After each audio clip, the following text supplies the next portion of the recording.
किसी स्कूल में 4 दिन के लिए एक पुस्तक प्रदर्शनी आयोजित की गई।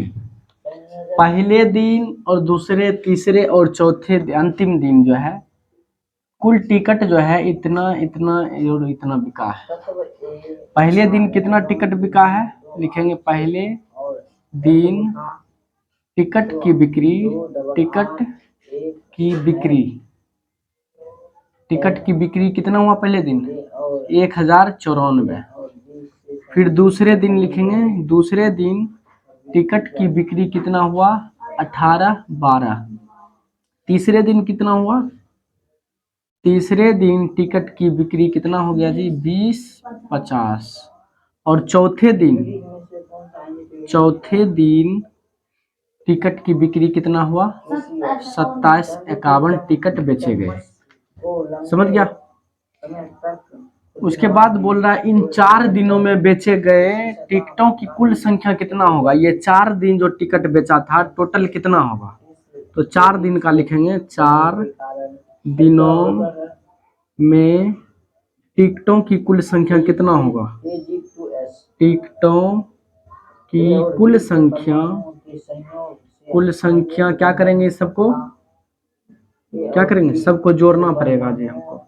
जोड़ेंगे, 4 2 6 1 7 9 1 10 5 15 15 5 20, बाकी 2 बचा, 2 0 8 2 10 10 7 17, बाकी 1 बचेगा, 1 1 2 2 4 2 6, बाकी वाला 1 कितना हो जाएगा, 7।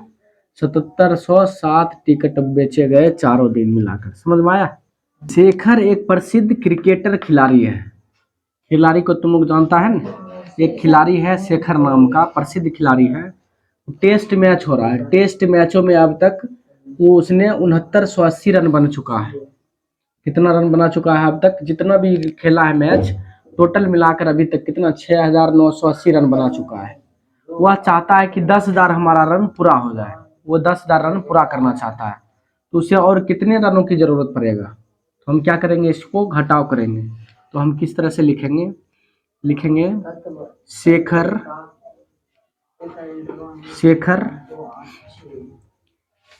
शेखर कुल रन बनाया है, रन बनाया कितना, 6980 रन बनाया। समझ गया। वह कितना चाहता है, 10,000 पूरा करना चाहता है। वह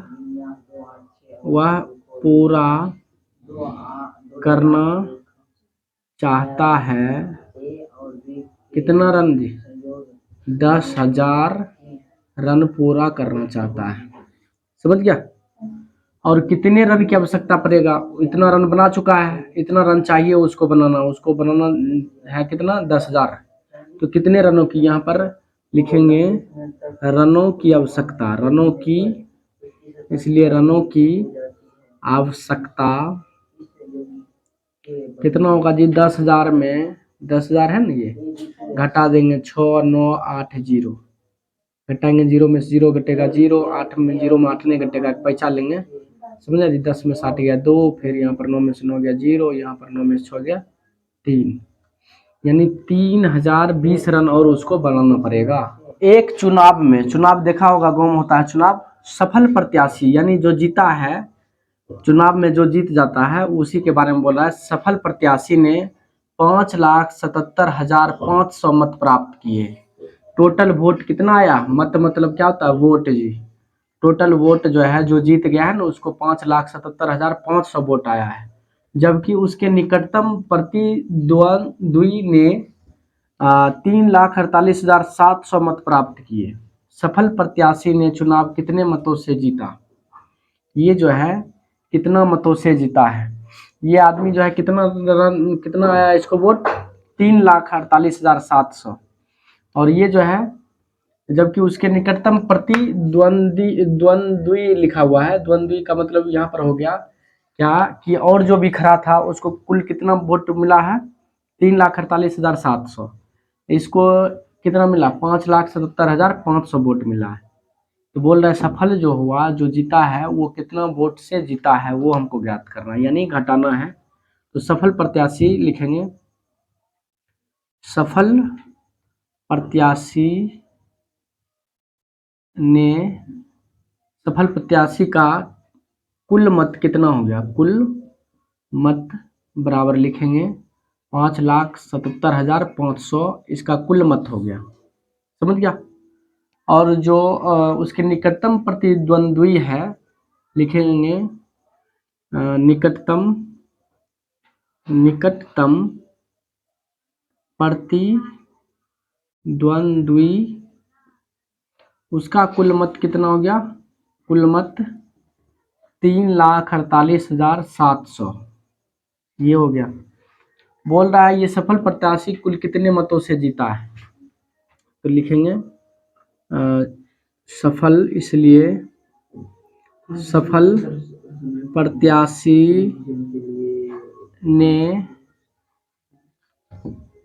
सफल प्रत्याशी ने कुल कितने मतों से जीता है, तो सफल प्रत्याशी ने कितने मतों से जीता ये हमको निकालना है, कितने मतों से जीता जी। तो हम क्या करेंगे, इसको डायरेक्ट घटा लेते हैं। चलो 0 में से 0 घटाएंगे 0, 0 में से घटाएंगे 0, ये 5 में 7 नहीं घटेगा, एक पैसा लेंगे ना, 15 में 7 घटेगा कितना बचेगा?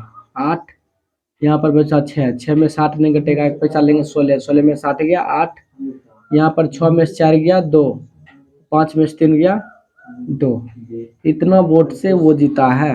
कीर्ति बुक स्टोर ने एक दुकान है, दुकान का नाम नहीं होता जी, कीर्ति बुक स्टोर, ये दुकान का नाम है, बुक का, किताब का दुकान का नाम है कीर्ति बुक स्टोर ने जून के प्रथम सप्ताह में, जून महीना में प्रथम सप्ताह में इतना रुपया की पुस्तकें बेची, कुल कितना? 2,85,891 रुपये की पुस्तक बेची।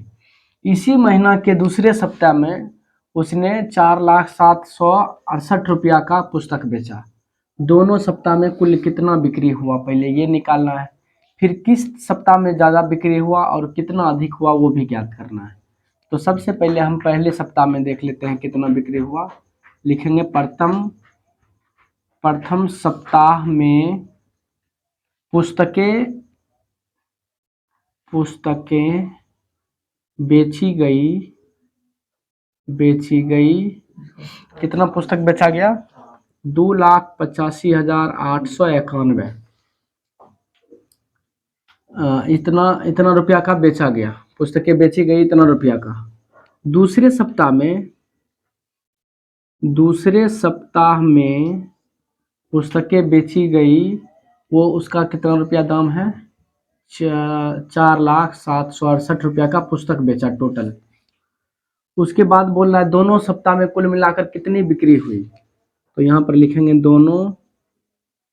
दोनों सप्ताह का बिक्री, दोनों सप्ताह का बिक्री कितना हुआ, हम इसको जोड़ देंगे, 8 1 9 हो गया, 9 6 15, बाकी 1, 8 7 15 1 16, बाकी 1 5 1 6, 8 का 8 4 2 6, 6,86,659 रुपया का बिक्री हुआ दोनों सप्ताह मिलाकर। और आगे दिया हुआ है कि किस सप्ताह सबसे ज़्यादा बिक्री हुआ, तो यहाँ पर देखो 4 लाख है, यहाँ पर 2 लाख, यानी दूसरे सप्ताह में सबसे ज़्यादा बिक्री हुआ। फिर लिखेंगे यहाँ पर पुनः दूसरे सप्ताह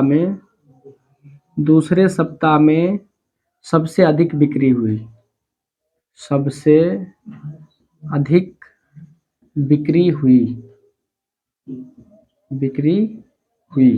ठीक है जी। और कितनी अधिक हुई वो भी ज्ञात करना है, तो हम क्या करेंगे, माइनस करेंगे, जो आएगा रिजल्ट वो हमको पता चल जाएगा। तो कितना अधिक लिखेंगे, कितना अधिक आया लिखेंगे, तो ये घटा देते हैं 4,00,768 है, इसमें घटा देते हैं 2 8 5 8 9 1 घटाएंगे, चलो 8 में से 9, 8 में से 1 घटाएंगे कितना?